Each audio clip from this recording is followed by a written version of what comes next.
El siguiente segmento es clasificación F, formativo, educativo cultural. A, apto para todo público.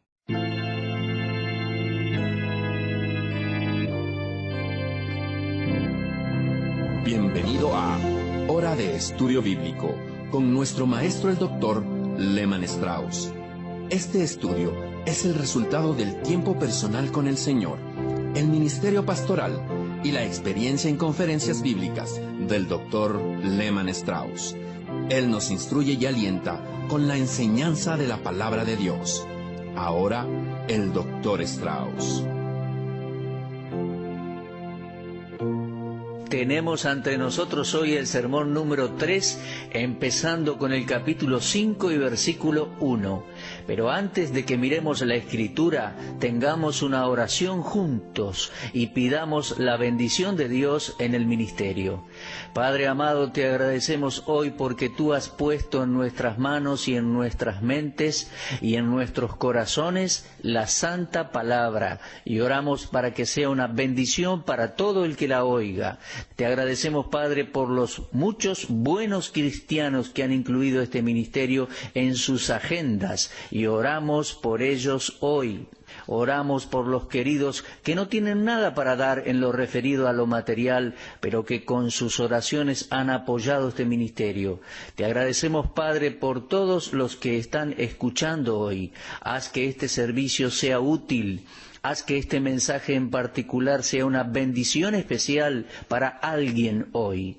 Señor, da a nuestros oidores oídos abiertos y ojos abiertos, mentes abiertas y corazones abiertos, que puedan recibir y aferrarse a tu verdad hoy.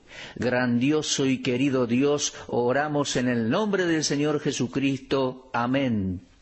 Vamos por favor a Amós capítulo 5. Llegamos ahora al sermón número 3. Este tercer sermón es el más largo de los 3. Abarca 2 capítulos enteros. Empieza con capítulo 5, versículo 1, y va atravesando directo hasta el capítulo 6 y versículo 14. Comienza como lo hicieron los 2 primeros sermones que Amós predicó. Fíjese por favor capítulo 3, versículo 1, oíd esta palabra. Capítulo 4, versículo 1, oíd esta palabra. Y ahora capítulo 5, versículo 1 dirá, oíd esta palabra. Se darán cuenta que el sermón en capítulo 5 está dirigido a toda la casa de Israel. Oíd esta palabra que yo levanto para lamentación sobre vosotros, casa de Israel. Y eso significa la nación entera. Este sermón es llamado una lamentación. La palabra lamentación simplemente significa un luto. Esta es una expresión de dolor por un muerto. A veces es llamada una endecha, esa lenta y solemne pieza de música que se toca o se canta en algunos funerales. Amós está llamando a la nación de Israel a escuchar, mientras él describe la lamentación que va a ser cantada en el funeral de esta nación. Nunca hubo un profeta de Dios llamado por Dios para entregar un sermón tan imponente o temible. Fíjense que él predice el llanto. Capítulo 5, versículo 16, dice llanto. Ese versículo 16 habla de luto y endecha. Esas son palabras que realmente describen el dolor. Sí, el dolor de un corazón rendido.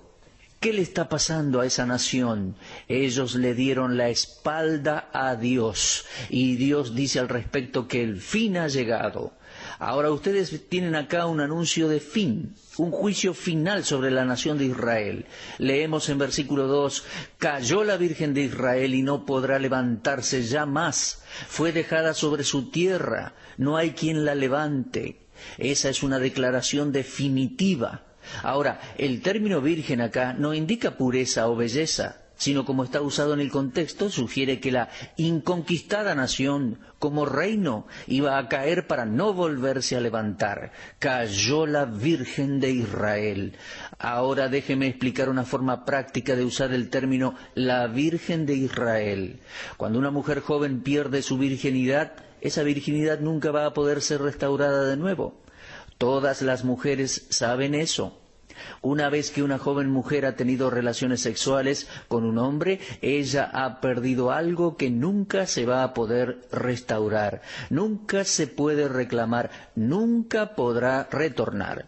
Esa virginidad se ha ido para siempre, y seguro han habido muchas mujeres jóvenes que han pasado por el pasillo de la iglesia con su velo, vestidas con sus hermosas galas blancas, las cuales simbolizan pureza, pero ellas sabían, y Dios sabía, y el joven que la había tomado sabía que ella no era virgen. Ella pudo haber engañado a muchos en la iglesia aquel día, pero su virginidad ya no estaba, nunca la podría recuperar. Entonces, el uso de ese término aquí, virgen, tiene esa connotación. Israel iba a perder algo que nunca podría recuperar. Iba a perder un reino que nunca más se iba a levantar. Note por favor el tiempo verbal en este versículo. Cayó la Virgen de Israel. Por el uso del tiempo pasado, el pretérito, cayó, parece como que la caída del reino ya hubiese ocurrido, aunque todavía no había ocurrido. Este tipo de lenguaje es comúnmente usado por los profetas y escritores del texto bíblico al predecir eventos futuros. Por ejemplo, en el libro de Apocalipsis, en capítulo 21, Juan escribe bajo la inspiración divina en el versículo 1 y dice: vi un cielo nuevo y una tierra nueva, y escuche, porque el primer cielo y la primera tierra pasaron. Bueno, al tiempo de escribir Juan el Apocalipsis todavía no había acontecido, ni aún hoy ha acontecido. Los cielos y la tierra todavía no han pasado, aunque un día serán juzgados por fuego, no lo dudamos en absoluto, pero todavía no ocurrió. También el Señor Jesús dijo: los cielos y la tierra pasarán, pero mis palabras no pasarán. Así que está en tiempo pasado, como si ya hubiese acontecido, pero anunciando que habría de suceder. De modo que cuando Amós, en capítulo 5 y versículo 2 dice: cayó la Virgen de Israel, no significa que ya había sucedido, sino que es una predicción profética de lo que sucedería. El reino llegaría a su fin con violencia, y ya por más de 25 siglos Israel no ha tenido más un rey. Ahora quiero que noten algo más en el versículo 2. Dice: cayó la Virgen de Israel y no podrá levantarse ya más. Note la declaración: y no podrá levantarse ya más. No significa la total extinción de los judíos, porque en el siguiente versículo, el número 3, encontramos otra vez el remanente, el cual es el 10%, porque el versículo dice: porque así ha dicho Jehová el Señor, la ciudad que salga con 1000 volverá con 100, y la que salga con 100 volverá con 10 en la casa de Israel. Eso es un 10% de remanente. El reino sería cortado para no levantarse, las ciudades y los sitios de adoración serían arrasados, pero no todos los israelitas morirían, los judíos no serían extinguidos, el pacto incondicional de Dios con Abraham y con David permanecerían. Leemos en Isaías 27:6, días vendrán cuando Jacob echará raíces, florecerá y echará renuevos Israel, y la faz del mundo llenará de frutos. El fin del reino de Israel era inevitable, pero un 10% de las personas no perecerían. Quiero destacar y recalcar esta verdad porque hay gente hoy en día que cree que Dios terminó con Israel, que Dios ya no tiene trato con Israel. Mis amigos, eso no es así. Dios hizo un pacto con Abraham en el capítulo 12 de Génesis y lo confirmó y lo amplió en capítulos 13, 15 y 17 de ese mismo libro. Entienda que hubieron algunas promesas personales a Abraham, como que sería especialmente bendecido tanto en cosas temporales como en cosas espirituales, y que esas cosas por supuesto sí se cumplieron. Abraham recibió tierras, sirvientes, ganado, plata, oro, y disfrutó una comunión preciosa con Dios. Pero aunque todas estas predicciones se cumplieron exactamente como Dios lo había prometido, también hubieron promesas en ese pacto para los descendientes de Abraham, para la nación de Israel. Así que por un lado Dios prometió continuar su pacto con los hijos de Abraham, haciendo de ellos una gran e innumerable nación. Pero más interesante, a la luz de los eventos corrientes, fue la promesa dada a la descendencia de Abraham, que es el pueblo judío.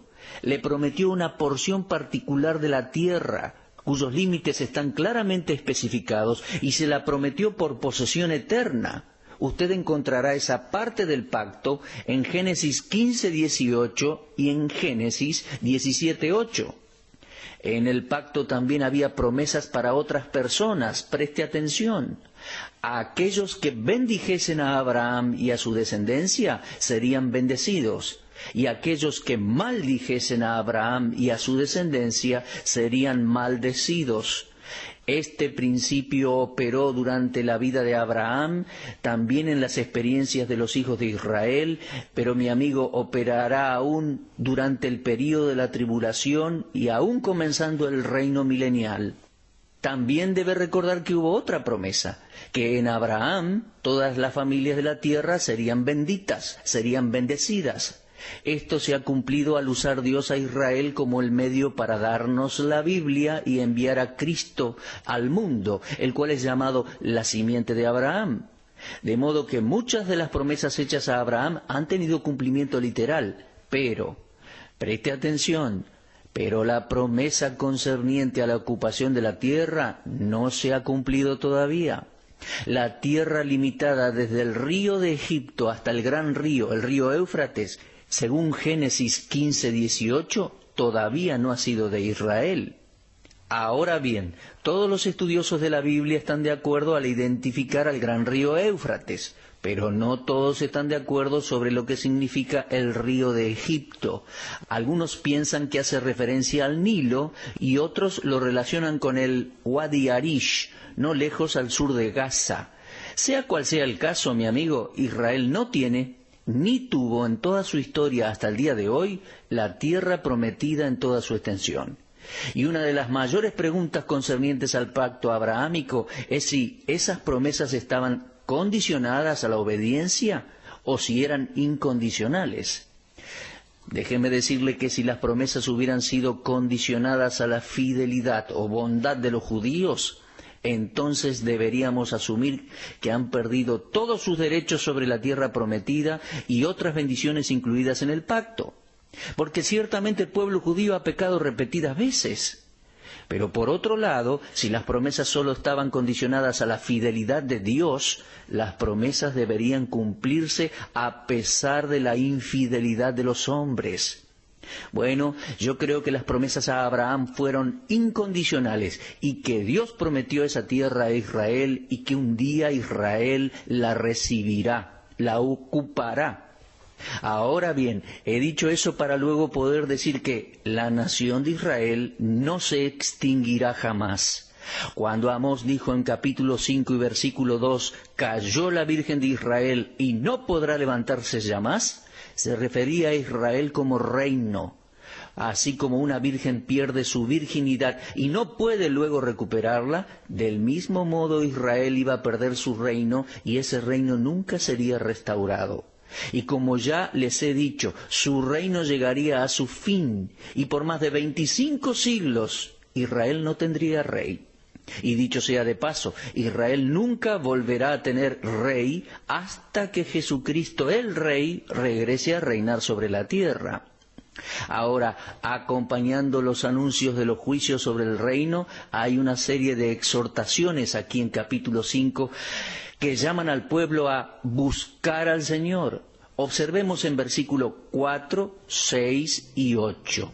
Versículo 4. Pero así dice Jehová a la casa de Israel, buscadme y viviréis. Versículo 5. No busquéis a Betel, ni entréis en Gilgal, ni paséis a Beerseba. Versículo 6. Buscad a Jehová y vivid. Versículo 8. Buscad al que hace las Pléyades y al Orión. Pero, ¿qué significa buscar al Señor? Bueno, supongo que hay muchas ideas y pensamientos que podrían encajar en esto, pero buscar al Señor significa retornar a la comunión con Él a través de la obediencia a su palabra. Cuando Amós agrega que ellos no debían buscar a Betel, ni entrar en Gilgal, ni pasar a Beerseba, aparte de que Dios había centralizado su culto y su presencia en Jerusalén, él tiene en mente dos razones. Número uno, que aquellas ciudades serían finalmente destruidas. Y número dos, que una persona no necesita visitar un edificio en particular para encontrar a Dios. ¿Saben? Muchas personas tienen esta idea hoy, porque asisten a una iglesia para adorar a Dios. He mencionado esto en otros programas, que a veces me molesto cuando escucho gente orar algo más o menos así: Señor, te agradecemos por este lugar de adoración. Se están refiriendo, por supuesto, al edificio de la iglesia local, donde ellos se reúnen semana tras semana. Pienso que hasta cierto punto no hay nada malo con una oración como esa, porque ese edificio es un lugar de adoración. Pero a veces pienso que dentro de esa clase de oración está la idea de que ese edificio, esa iglesia, es el único lugar donde la gente adora. Eso en realidad no es así. De modo que Amós está diciendo: no busquéis a Betel, ni entréis en Gilgal, ni paséis a Beerseba. En otras palabras, uno no necesita estar en un edificio en particular para adorar a Dios. Los extravagantes servicios religiosos en aquellos santuarios de Israel nunca mejoraron su conducta. Iban al templo, al lugar de adoración cada día sábado, pero eso no lograba nada bueno en ellos, según los capítulos 3 y 4. Ellos todavía estaban viviendo en pecado. Y si el juicio de Dios va a ser advertido, debe ser en los términos de Dios y no en los términos de Israel. Adorar a Dios, mi amigo, es una expresión de reverencia y una expresión de amor. Además, es una expresión de obediencia a Dios y de dependencia de Dios. El Señor Jesús dijo en Juan 4:24, Dios es espíritu, y los que le adoran en espíritu y en verdad es necesario que adoren. Como ven, la verdadera adoración es un asunto del hombre interior. Es una cuestión de ser fieles y veraces con Dios. Cada judío en los días de Amós que buscase al Señor de corazón, en los términos de Dios, alcanzaría gracia y misericordia, Y deberíamos agregar aquí que los estándares de Dios para adorar nunca cambian. La misma regla prevalece hoy: buscad a Jehová y vivid. Como ven, el remanente del 10% en Israel, los que sobrevivirían, aparentemente buscaron al Señor a tiempo. Pero podemos preguntarnos, ¿por qué buscar al Señor? Bien, debemos buscarle a Él primero por causa de quién es Él. Él es el creador y sustentador de los cuerpos celestiales, las estrellas, los planetas. Él es quien provee lluvias para sus criaturas sobre la tierra. Miren versículo 8. Leo así: buscad al que hizo las Pléyades y el Orión, y vuelve las tinieblas en mañana, y hace oscurecer el día como noche, el que llama a las aguas del mar y las derrama sobre la faz de la tierra. Jehová es su nombre. ¿Puede usted apreciar lo que Amós está diciendo aquí? Una constelación de 7 estrellas, llamada aquí Pléyades y Orión, eran estrellas que se creía que indicaban el cambio de estaciones. El Dios que controla las fuerzas naturales que Él mismo creó es el Dios que debemos buscar y adorar, no los falsos dioses. El Creador, el sustentador de los cielos y la tierra, ese es el Dios a quien debemos regresar. Es para maravillarse si usted y yo nos damos cuenta de cuánto debemos depender de Dios. Este pasado verano, por ejemplo, hubo terribles vientos en varias partes de nuestro país y las cosechas se perdieron. Los campos no produjeron sus cosechas. Bien, yo llegué a apreciar muchísimo la buena provisión de Dios. Piense por un momento si la nación entera hubiera carecido de cosechas, sin trigo, sin maíz, sin frutas, sin vegetales. Imagine qué dificultoso momento habríamos tenido. ¿Por qué buscar a Dios? porque Él es el creador y el controlador del universo, y nosotros somos desesperadamente dependientes de Dios para las lluvias, el sol, la nieve, para todo lo que hace a la vida. Además debemos buscar a Dios porque Dios es el que va a destruir aquellos santuarios hechos por los hombres en Betel y en Gilgal y en Beerseba. Por eso Él les dice a ellos, no vayan a Betel, ni a Gilgal, ni a Beerseba. Versículo 5 dice así, no busquéis a Betel, ni entréis en Gilgal, ni paséis a Beerseba. Porque Gilgal será llevada en cautiverio y Betel será deshecha. Dios estaba anunciando la final destrucción de aquellos lugares. Pero ¿sabe una cosa? Hubo un tiempo atrás en la historia cuando hubo algo muy especial en estos lugares. Betel, por ejemplo, fue el lugar donde Dios se reveló a sí mismo 2 veces a Jacob, en Génesis capítulo 28 y en Génesis capítulo 35. Gilgal fue el lugar del primer campamento de Josué, según el capítulo 4 de su propio libro. Y ese fue el lugar donde los hombres fueron circuncidados y donde la primera Pascua fue observada. Lo leemos en Josué capítulo 5. ¿Y qué acerca de Beerseba? Bueno, Beerseba fue única en la historia de Israel como el único lugar en que Dios se encontró con los 3 miembros de aquel trío de patriarcas, Abraham, Isaac y Jacob. Y lo interesante de estas apariciones de Dios es que en cada una Dios les aseguró que estaría con cada uno de ellos. La primera de estas 3 apariciones está en Génesis 21-22. La segunda en Génesis 26, versículos 23 y 24. Y la tercera en Génesis capítulo 46. Dios apareció a Abraham, a Isaac y a Jacob, y cada vez que apareció les dio una promesa a cada uno. Eso había sucedido en Beerseba. Sin duda, mi amigo, que estos eran lugares muy importantes en la historia de Israel, y me puedo imaginar un poco el shock que debe haber producido en las mentes de los que escuchaban a Amós oírle decir que Dios iba a destruir esos tradicionales lugares de adoración. Pero sabe, también pienso que muchas veces nosotros también tenemos bastante religión sin verdadera adoración, ¿eh? Y mi querido amigo, yo quiero recordarte que la mera asistencia a una iglesia con la Biblia en la mano y que cantemos los himnos y entreguemos la ofrenda, etcétera, no necesariamente significa que adoremos a Dios, ¿eh? Adoración es una cuestión del corazón. Es necesario que los que adoran a Dios lo hagan en espíritu y en verdad. Amós no encontraba faltas en los lugares en sí, Betel, Gilgal, Beerseba. Tampoco encontraba faltas en Dios que había aparecido en esos lugares. La falla estaba en las personas que venían regularmente a esos santuarios meramente por asistir a sus rutinas religiosas.